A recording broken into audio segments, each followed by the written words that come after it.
If you've been keeping up with our show, you're likely familiar with the radical plan of the far right to overhaul our government within the first 180 days of a new Republican administration. It's a plan known formally as Project 2025.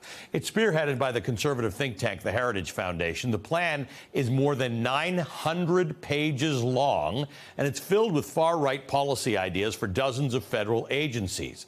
Project 2025's advisory board consists of nearly 100 groups representing various far-right interests, including Trump loyalists, anti-abortion activists, Christian nationalists, opponents of LGBTQ+ rights, and anti-environmentalists. The threat that Project 2025 poses to our democracy cannot be overstated. At the top of the list are plans to consolidate presidential authority, fill the ranks of the executive branch with loyalists, dismantle civil rights, and weaken federal agencies that are responsible for a wide array of social services spanning from poverty and education to health care and environmental protection. It also advances a Christian nationalist agenda, aiming to replace secular education with a Christian curriculum by redirecting funding from the Department of Education, which it refers to as a woke education cartel, those are their words, and redirecting the money to charter and private schools. Probably the most troubling aspect of Project 2025 is its plan to grant Donald Trump unchecked power over the executive branch, potentially allowing him to weaponize it against his critics, including those in the media, who he constantly says he's going to target anyway. Project 2025 is ultimately a blueprint for a soft coup, one that replaces our age-old system of checks and balances with cronyism. What Trump couldn't achieve in his first term, Project 2025 seeks to facilitate by removing obstacles to his authority. This includes an active plan for purging the executive branch of any dissent by replacing longtime civil servants with those who pledge fealty to Trump. The group's database of potential political appointees includes more than 4,000 vetted candidates who are, according to the document, ready and willing to begin, quote, dismantling the administrative state from day one, end quote. In an interview with the New York Times, Trump advisor Russell Vought put it plainly, what we're trying to do is identify the pockets of independence and seize them, end quote. Doesn't stop there, by the way. Project 2025 calls for invoking the Insurrection Act, which would allow presidents to deploy the country's military forces against American citizens who protest their actions, something that is illegal at the moment. Additionally, it claims to reverse recent LGBTQ+ civil rights protections, including the same-sex marriage. It criminalizes transgender identity, equating it with pornography. It would designate librarians who promote banned books as sex offenders. It would define life as beginning at the very moment of conception for the purposes of legal protection. These are just some of the things that the religious right plans to implement under Project 2025. And if this alarms you, it should. The greatest danger lies in underestimating and dismissing the gravity of this plan, especially because it's already underway. Just in March, tucked within a larger spending bill, Congress quietly approved a Project 2025 proposal to ban the LGBTQ+ rainbow flag from flying over U.S. embassies across the globe. As abortion rights advocate Gillian Kane aptly warns, quote, there's a line in Tolstoy's War and Peace that's useful for the moment we're in. Nothing was prepared for the war that everyone expected, end quote. For more on this, I'm joined by Molly Jong Fast. She's a special correspondent for Vanity Fair, an MSNBC political analyst, and the host of the Fast Politics podcast. Olivia Troye joins us as well. She's a former senior advisor to then Vice President Mike Pence. She's also executive director of 97%, a bipartisan gun reform organization. Good morning and welcome to both of you. Molly, you remember when the Republican Party decided they're not going to actually have a party platform that usually parties debate at their conventions. Donald Trump was going to be their platform. And basically, some people were alarmed by that, but most people thought Donald Trump is a bit of a stuffed shirt that didn't really matter.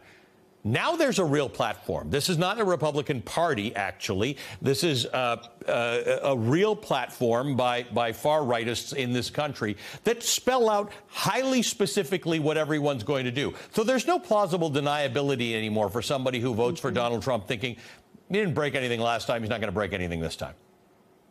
Yeah, I think one of the scariest things happening right now is that the Republican Party has really embraced this authoritarian authoritarian Trumpism, the sort of stuff that Trump said where everyone sort of winked and said, well, but he won't really do that. All that stuff is in this document. And I mean, one of the things that I think is the top line here is that every single government agency will be politicized. So that means from the FDA to the, to the DOJ to like the EPA. I mean, every single part of the federal government will be serving Trump and his Republican Party. And if you think about that, that's actually really terrifying. Right now, the Republican Party, the House and and the Republicans of the Senate basically serve as a campaign arm to Donald Trump. Now imagine an entire federal government that serves as a campaign arm to Donald Trump. Olivia, here's the thing that strikes me in reading this, and that is that groups like the Heritage Foundation, it's not a fringe organization. People who watch this may disagree with a lot of things they do, but it is a highly influential, fairly mainstream conservative think tank that was once associated with Reaganism. What does this Project 2025 tell us about today's conservative movement? Yeah, I'm so glad that you point that out, Ali. And honestly, I think that the way that you're referring to it as a radical plan by the far right is the correct way to name this, because this is not a conservative plan. It is the more extreme arms of conservatism that you are seeing reflected in here. And I think it goes to show the complete transformation of the Heritage Foundation, a group that actually for a long time has been long respected. I know many people that have worked there. I know its former general counsel. These are honorable, decent people who you may differ on policy, but they were not completely insane about their approaches to things. I mean, they just viewed the world differently. They viewed limited government. They were usually, protecting the government institutions. They were looking at a strong defense, strong justice. This is the antithesis of that. And, what Molly said is so accurate. This is the policy plan. And while Trump may sit there and shift, whatever direction, whenever he gets pushed back and he's trying to watch the polling and he's like, what's the popular thing to say right now? Right. These are the policies of these people. Molly, Donald Trump probably hasn't read a lot of the stuff that's been written. There's been interesting stuff written in the last 15 or so years about executive authority and the expansion of executive authority, though he speaks in those terms, right? His entire view of the presidency is that presidents should have authority to do all sorts of things. And part of the issue with Project 2025 is it goes farther down that road. The problem with presidential authority is that a lot of presidents try to expand it, and everybody supports it when it's their guy. But this is an extreme expansion of presidential authority that is going to perhaps change our political landscape and our democratic landscape.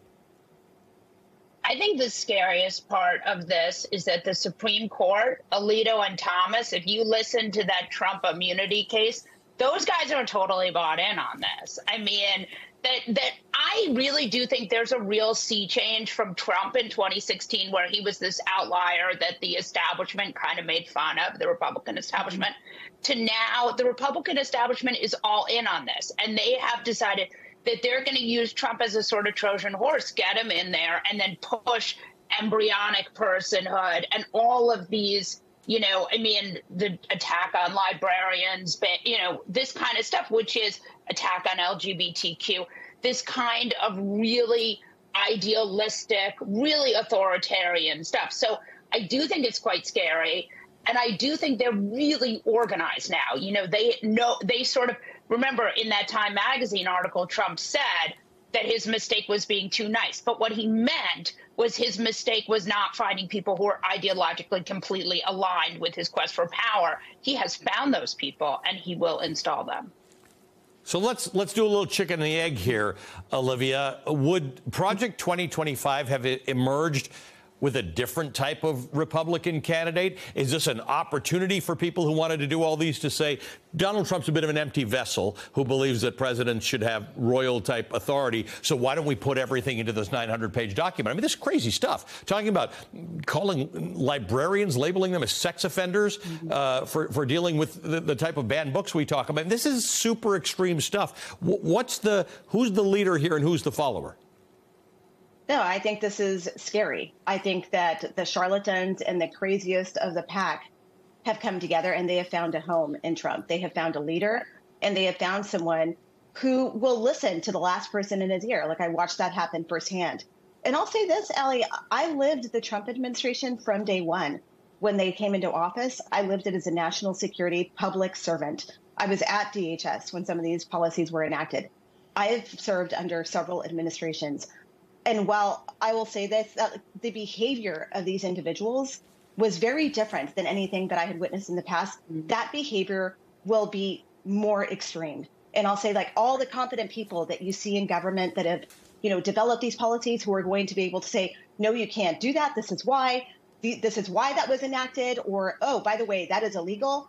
All those people will either be fired, which is what they're saying directly that they are going to do, or you're going to find them in the basement with their red staplers, right? And they're going to be like sitting there, like putting paper clips together and boxed in, while the other loyalists are sitting there doing the policy. So when you look at the child separation, I was in those meetings. I can't tell you how hard it was to sit in those debates and the horrificness of it, and then watching some of the most extreme voices in the room saying, we don't care.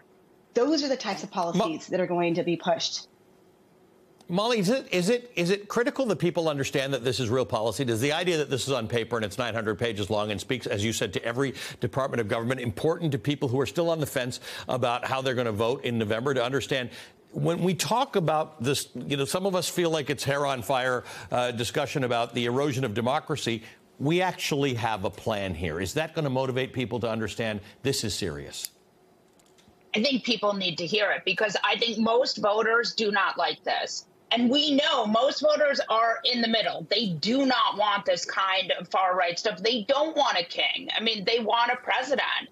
And I think there are a lot of Republicans. Look, we saw in the primaries, even after she dropped out, Nikki Haley still got 30, 40% in some of these states, because voters don't like Trumpism. I mean, Republicans are afraid of him, and they have allowed him to capture their party once again.